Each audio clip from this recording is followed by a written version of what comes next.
அன்னுமார் பாடியப்பார் பிள்ளையாரு புத்தியப்பார் ஐயப்பன் அம்சமா குந்திக்கு நிக்கிற ஸ்டைலையும் பார். அன்னைக்கு சொன்னாரு அண்ணாத்த அன்னைக்கு சொன்னாரு சொன்னேன் வேணான்னு சொன்னாரு கல்யாணம் வேணான்னு சொன்னாரு.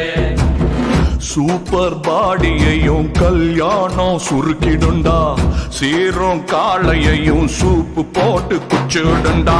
ஆறு பாட ஊடு கட்டவரு கொஞ்சம் நாட்டியானாரு டியூட்டி செஞ்சாரு. ஆனா பட்ஜெட் தாளாத பழனிமலையில் ஆண்டியா நின்னாரு கோமண ஆண்டியா நின்னாரு. தம்பி எழுமலையா கெதியப்பார் எக்கச்சக்கமா கடனு பார். ஆண்டவனுக்கு இந்த கதி நாள் பைய கதிய நினைச்சு பார். ஆப்பிளாட்டம் போன பையன் அழுகி போய் வந்திருக்க மேரேஜினால அண்ணங்கார சொன்ன மாதிரி கேட்காமலே உள்ள மாதிரி